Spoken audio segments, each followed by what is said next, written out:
This video inherits a lot of concepts from previous video on autoencoders, which is crucial for you to understand this video. So if you are not familiar about the working of autoencoder, then I would strongly recommend you to watch Introduction to Autoencoder from the link in the description.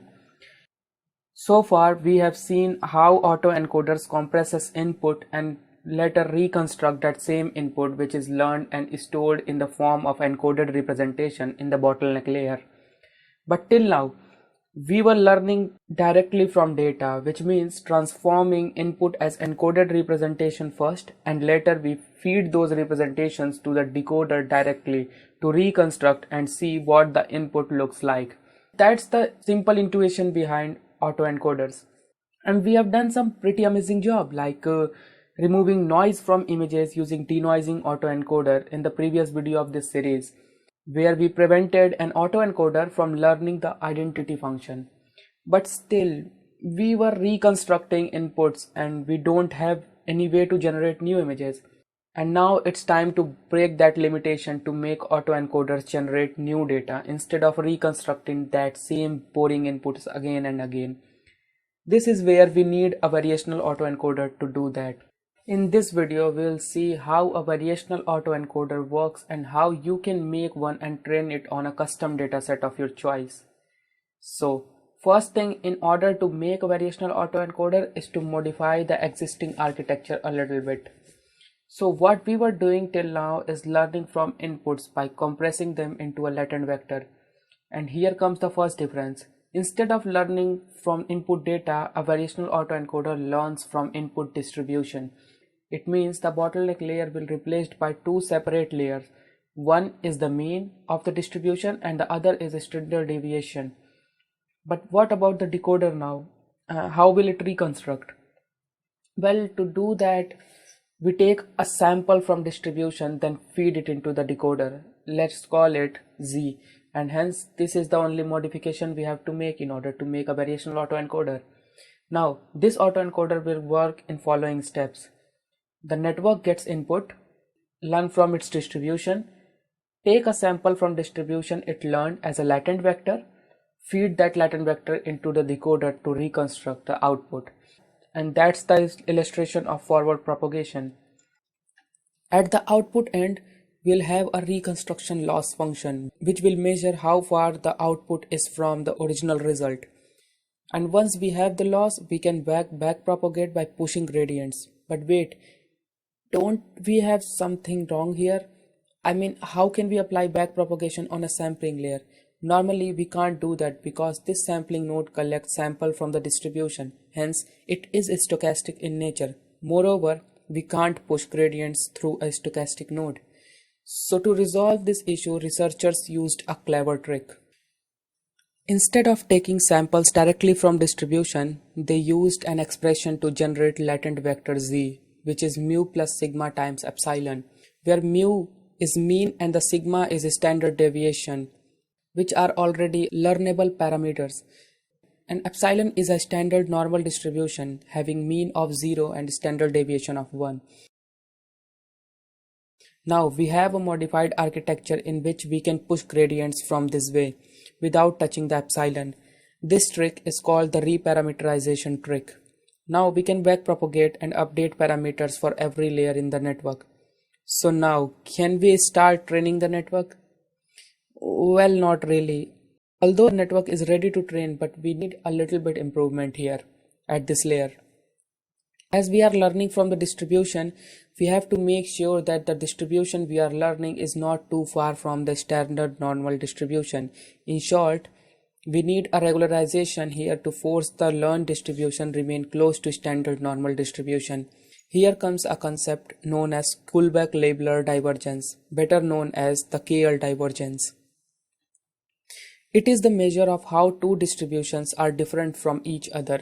For example, the KL divergence of distribution P to P is 0 because they belong to the same distribution.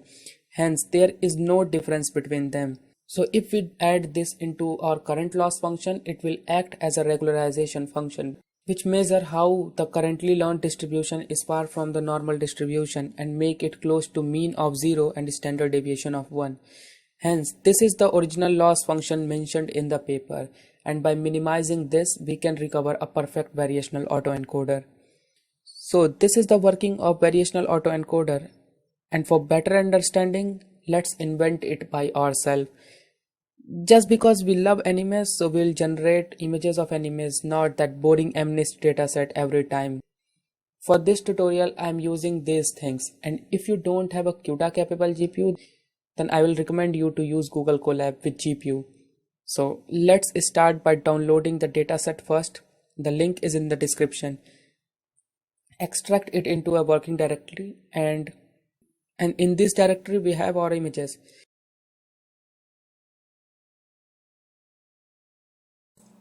So fire up the Jupyter notebook, import Tensorflow to do the magic we need, Matplotlib for the visualization, and OS for getting location of images.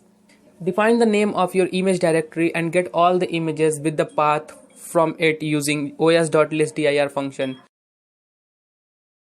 Now we need pre-processing of images. Define image size of 64 so that we can resize every image to same size. Now write a function for pre-processing, and in this function we'll read the image as file from given path and decode that file to JPG and cast it to 32-bit floating values. Resize it to defined size and divide it by 255 to scale them. This is also called normalization. And finally reshape it to 3 dimension for separating RGB layers, and hence the pre-processing part is done. Now load the training examples into memory. After defining batch size, load the dataset using their paths. After loading, we'll map it using our pre-process function, and at the end we'll shuffle the dataset. This will load one batch at a time so that you don't have to load all images at once and get out of memory error. Now we have the dataset loaded, it's time for visualization. Make a 5x5 grid and take 25 samples from the training dataset and store them into a list. Now for every row and every column for a row,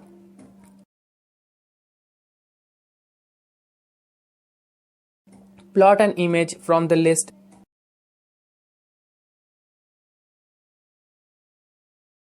and here is the grid showing 25 samples. Now we have our images ready. It's time to make model. Define latent dimension for making bottleneck part. Now import necessary ingredients to make model. I've already explained about these in previous video of this series.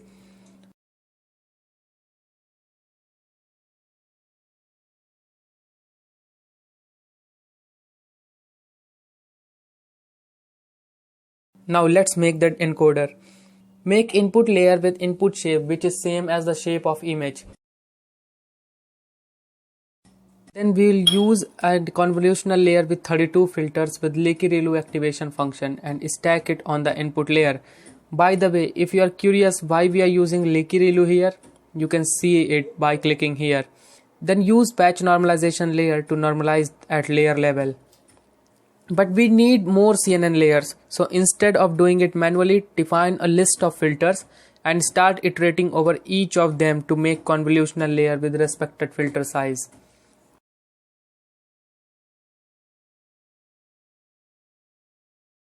After that, convert all feature matrices into vector and attach a dense layer.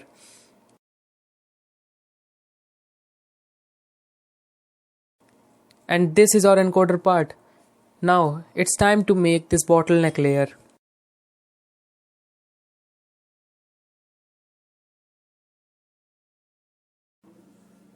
So make a layer to learn mean and attach it to encoder's output, and do the same for learning covariance. Now it's time to make an auxiliary noise variable, the epsilon.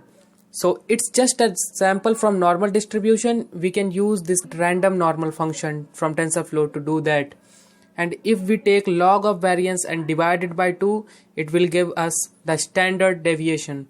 Now multiply epsilon and sigma to obtain one part of the equation, and then add mu to it to get the latent vector. Now we have our latent vector attached in the architecture. So let's bind everything to encoder to complete the architecture up to bottleneck part. Shape error.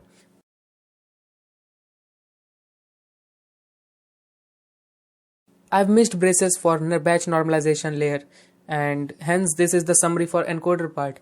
So now let's build the decoder. For this part we don't have to break and join anything in between, so we can use sequential to start stacking layers.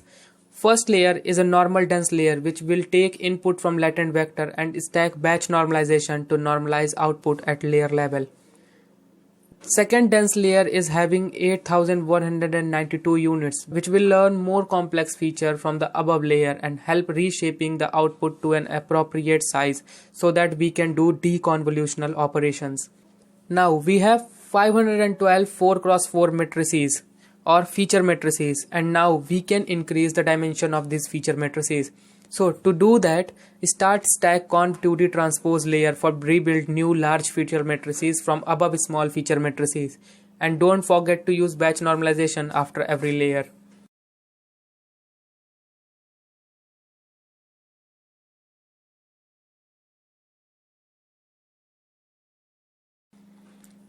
And for the last transpose layer, we will have 3 feature matrices which represents red, green and blue channel of generated image.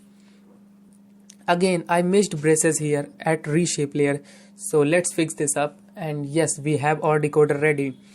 Now let's define the loss function. So for the reconstruction loss, we can use mean squared error.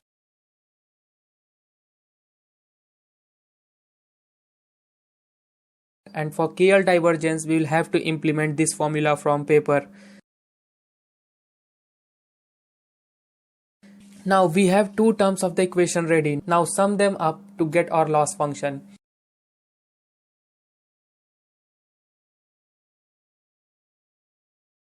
So now the loss function is ready. Let's combine encoder and decoder together to make variational autoencoder. First, get the output parameters from encoder and join latent vector to the decoder. Now combine everything from encoder's input to decoder's output to get a variational autoencoder model. Add KL divergence to the model so that it can act like a regularization as we have discussed earlier. And now we have our model ready to train. But before training, let's make a function to visualize image which our model will generate during training. So this function will take model, current epoch and input. Get the image first by feeding up the input into the model and make a grid to plot the images. In this case, I am taking grid with 5 rows and 5 columns so that we can plot 25 images in a grid. Now, for every row and for every column in a row, take a sample from model's prediction and multiply it by 255 to make it into its original form. Convert all variables from 64-bit float to 32-bit float and plot it on the defined position on grid. Define name of output directory to save generated image and make sure if the directory isn't exist, then this function can make one with the same name. And finally, save image with the name of current epoch and current step. Now we have everything set up and it is time to train the model. Make a list to store loss for every epoch and one more list for the KL loss. Let's generate some sample and see what this model gives output before training. So take 25 samples from normal distribution and pass it to above made function for visualization. And now let's see what it has given us. This is weird. How can it give black images? I'm sure I've made a dumb mistake somewhere during plotting. So here is the mistake. It should be integer. And in the decoder part, I forgot to take sigmoid activation function during copy paste. Also turn the axis off so that we can't see these numbers around images. Execute the cell again. And now we don't have any 0 pixel values. Now let's prepare for training. Get a gradient descent optimizer and number of epochs.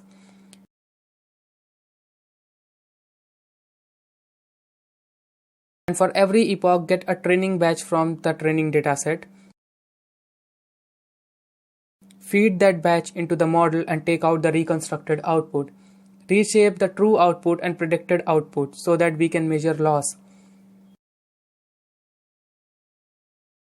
Get the reconstruction loss and store it in the list. And for KL loss, we can get it directly from the model. Append this into its list too. Add both the losses to get the full training loss. Now, measure the gradients with respect to weights of model or trainable parameters and push that gradients through gradient descent optimizer to update the weights. And for every 10th epoch, save the result whatever model will learn and print summary about what is the current loss for a particular epoch and step.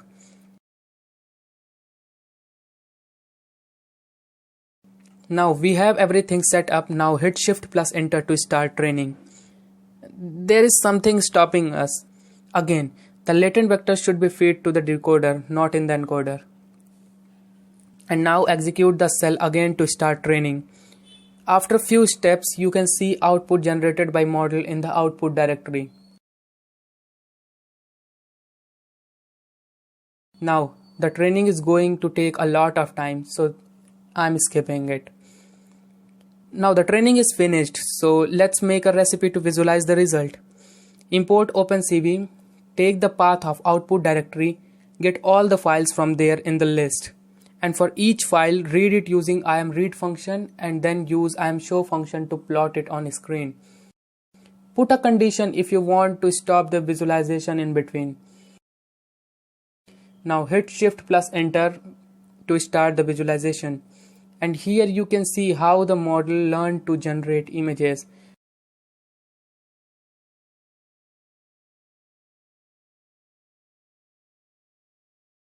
And this is the image at 28th epoch.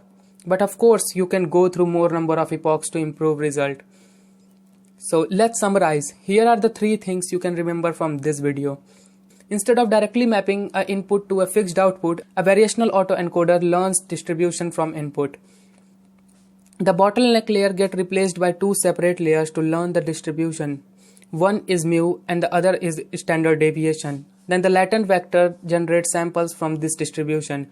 To generate new images, you just have to generate noise from standard normal distribution and feed that to the decoder. This network can learn and manipulate different attributes, by which you can control over latent space to generate different outputs. As you can see here, manipulation of facial attributes. So do you want to learn what kind of changes do we require to generate this kind of output? Well, that's the story of another video. And as always, thanks for watching.